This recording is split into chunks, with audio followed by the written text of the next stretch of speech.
Hello, it's RBB. Today, instead of a specific tool, we're going to do a little project together, and we're going to look at placing an item from one image into another. We're going to basically Photoshop two things together, which is a really common thing to do. So I went to my buddies at Pexels and I found this tabletop image, and I also found this image of a cappuccino, okay, lovely, that I want to take this cup of coffee here and I want to put it on this table.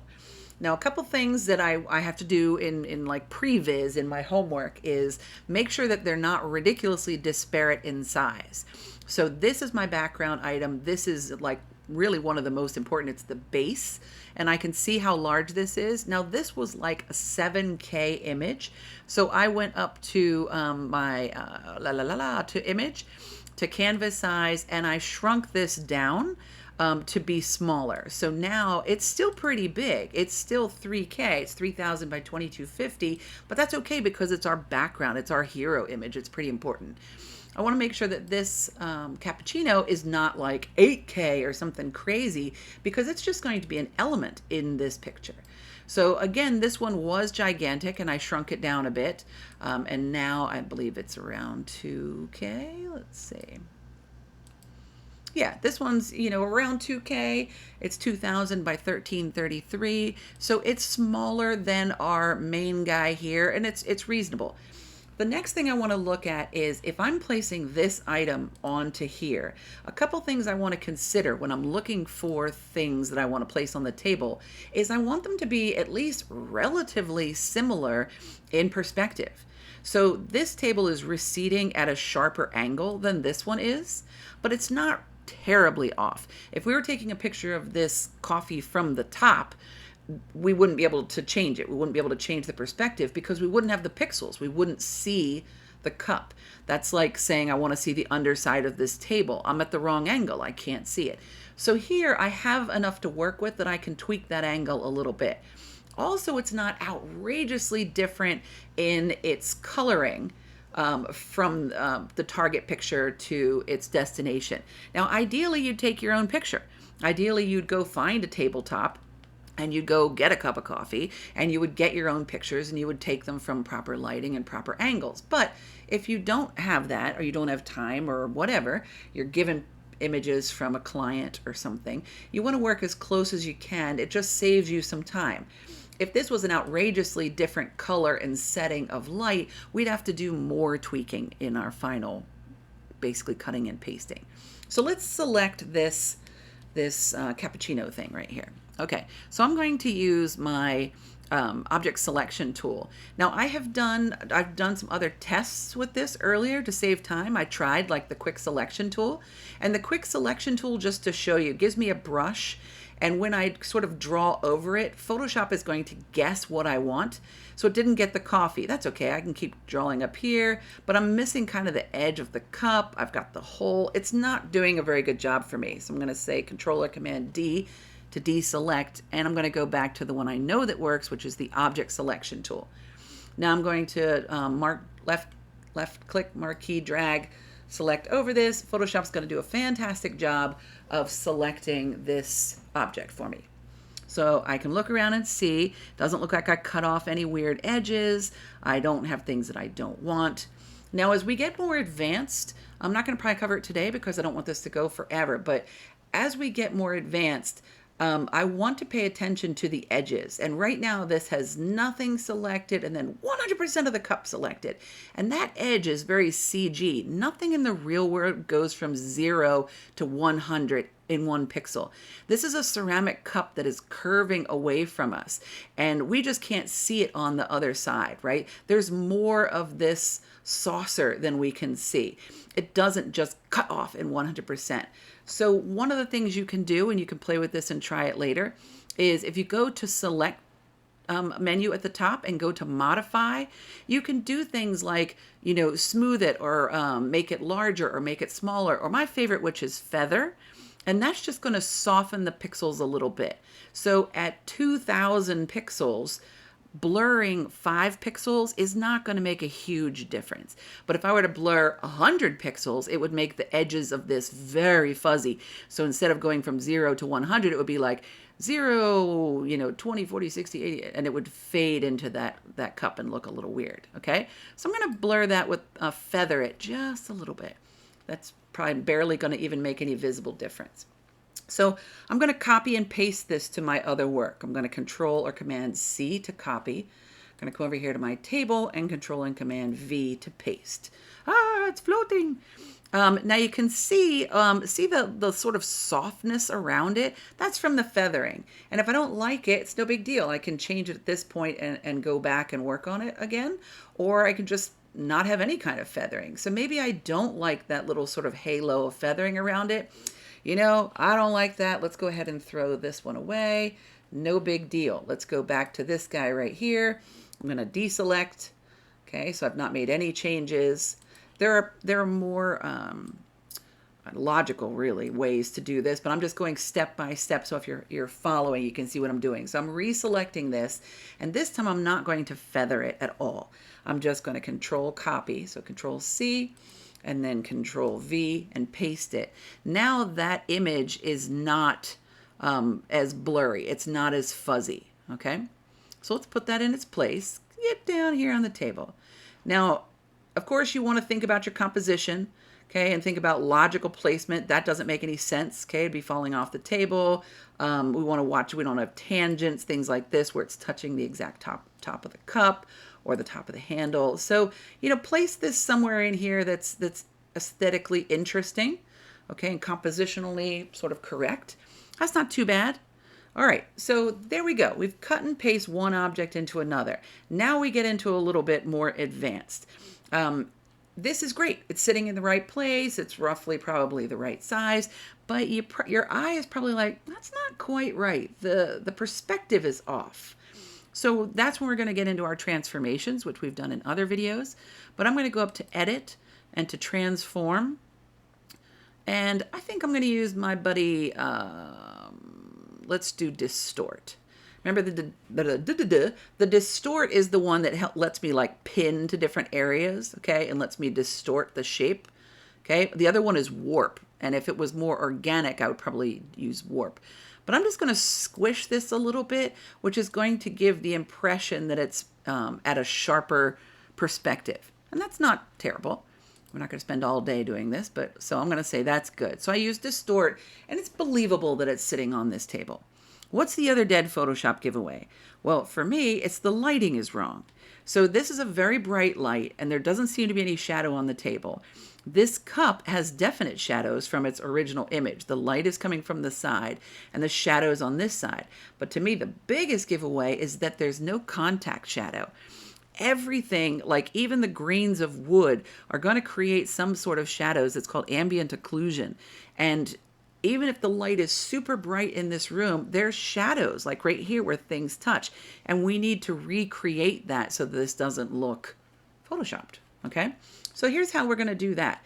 I'm going to click on my background copy. Again, make sure you're always working on the right layer because it's very common to make a mistake.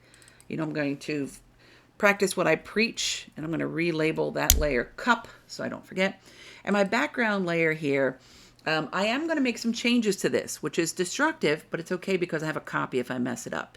Now, the tool I'm going to use to create a shadow, in this case, is I'm going to use an old school tool that sort of mimics old-fashioned photography, and it's this dodge and burn tool, which looks like a little fist, or yours may be set on the dodge tool, which looks like a little lollipop. This has to do with old school film, that if you blocked a certain area or let more light into a certain area as an image was processing, actual film, the light would skip an area or burn an area and make it lighter or darker. And it was called dodging and burning. So we are directing more light, which is going to expose it more and basically kind of burn it. So I can change what I want to do up here. I have my exposure set pretty low so that I can build it up, but let me show you what this is going to do if we put it up really high. What this does is, I'm on my background layer, and the dodge tool, it's like, see how it's burning it, right? Ah, It's burning it. And what it's actually doing is lowering the exposure of these pixels. Okay, so that's a little heavy-handed, and I would rather build it up a little softer. So I'm going to hit Control Z a couple times, or I could just go ahead and make another copy. But I'm going to lower this to what I had, about 20% or so, somewhere around there. All right, and I'm going to work under here, under where the cup should be creating a shadow. And if my edge is too harsh, check the brush. I'm pretty sure I'm on a soft, round pressure, but if my edge looks really funny and sharp, I might be on a hard brush, and I don't want that. So by having this at a low number, I can build up this shadow. And it's like, well, RBB, aren't you painting on the cup? No, I'm painting on the background layer, but I'm painting like just underneath where that cup would be touching. So if I turn off the cup layer, you'll see I'm actually painting on the table layer because that's where the shadow is. So you can just play around and try to make it, the shadow look pretty decent. Again, if this was something I was doing for, a client or something, I might take a lot longer than, the 10 minutes it's taking us right now. But you can create a shadow,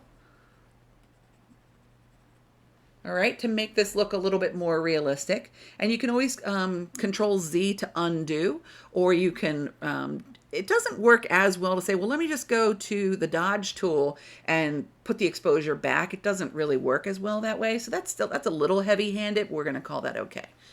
So there's a pretty quick, in about 10 to 12 minutes, we basically took one item from one picture and photoshopped it into another picture. And we used some of our skills like distorting and dodging and burning to change this to make it look more realistic and not just stuck in there like a sticker.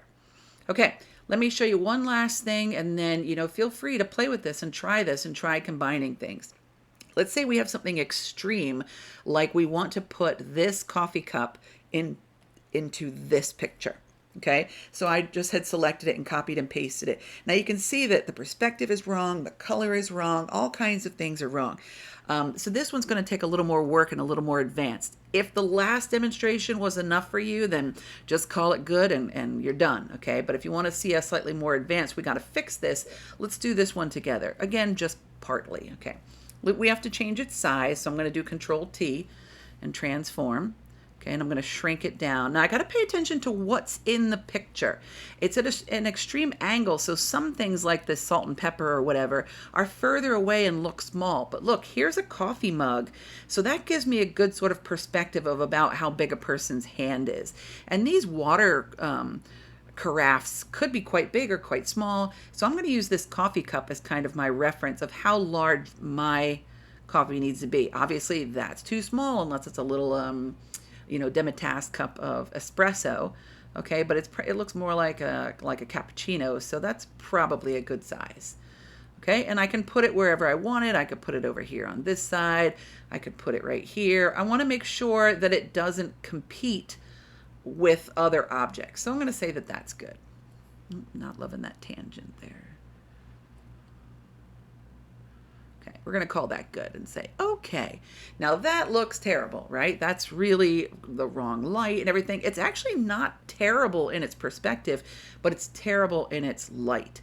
So what we could do is use the other tricks we've learned before, like adjustment layers, and get this cup to fit into this space. We could add a solid color over it and change the blending mode. But let's try the awesome tool we worked with recently, which is the adjustment brush. And it looks like I probably do need to change the exposure because this is a much darker image. And I also chose the right direction because the light is coming from this window and the shadows are coming toward us. We could fake that a little more here, but our shadows are not terrible. So I'm going to use the brush and I'm going to apply to object. Okay, and that's going to allow me to select the object I want my adjustments to apply to. And that's really the only thing in this layer. Boop. Okay, now that brush is gigantic. I'll use my brackets to make it a little smaller. I am on exposure. I can change some other settings there as well. And it went ahead and upped my exposure, which is not what I want. I want to lower my exposure. Okay, till it's more believable in the image. Okay, that's not terrible. Okay, that's a little bit better. And let's go ahead and link that image. So we can use our little link object right here. And if I click on it, it's going to link that exposure to this cup.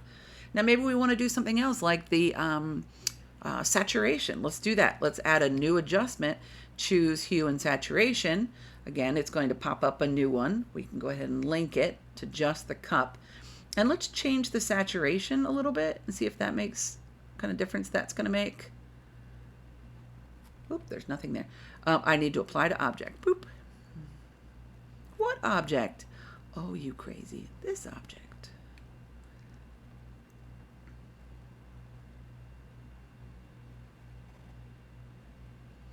Okay, now my hue and saturation is going to be affecting just my coffee cup. Okay, so maybe increasing the saturation a little bit. And we might need to change this toward like a greener tone. And we could go to a tone instead and change it like to a greener tone. But if we're working kind of quickly and just trying to dial this in, every little bit we're doing here fits a little better. So we now have a hue and saturation, we have exposure. Now there still needs to be like more of a green overlay to this.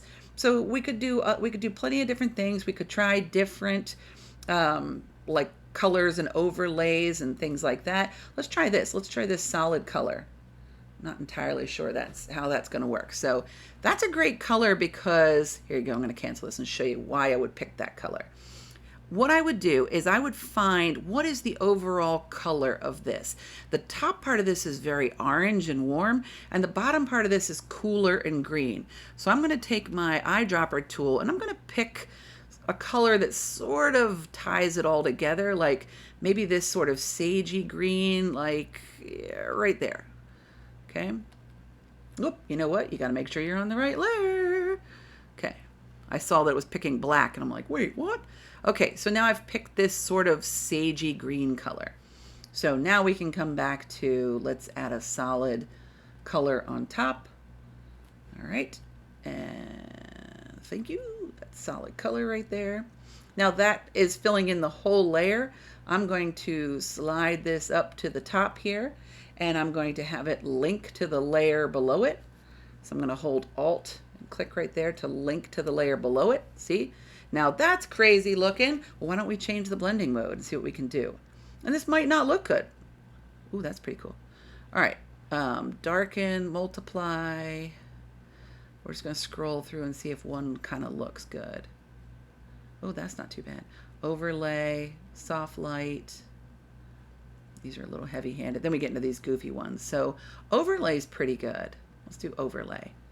So just by adding a couple of adjustment layers, and total, from the time we did the last picture to now, we've only been talking 18 minutes.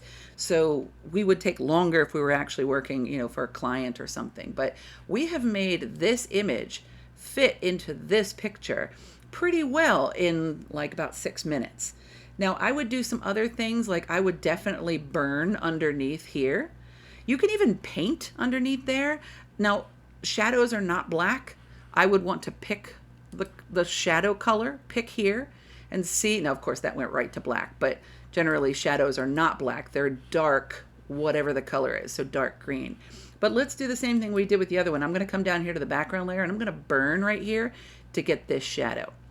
So I'm going to go to my burn tool. I'm on a soft round brush just like I was before. Now I didn't duplicate my background, so I'm doing what I don't want people to do, but we're going to want to go all day doing this. So I'm lowering the exposure of that image down there at the bottom. Okay, which is helping this sort of sit a little better. Now that would, to me, would be a terrible Photoshop giveaway. I would want to change this area right there to be more green, and I'd probably paint in there and change the blending mode, but that's okay. We're just doing this for a little demo. Okay, so now we've got a contact shadow. It's not exactly right, but it's believable. All right, and what we've done is we've actually just burnt that background table. I could grab my paintbrush, work in a blending mode. Now we're getting super advanced. Okay, I could work in like multiply, choose one of these darker colors.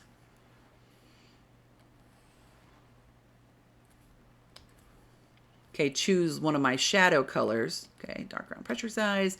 Choose that darker color and paint right here. Okay, and I'm painting in a blending mode.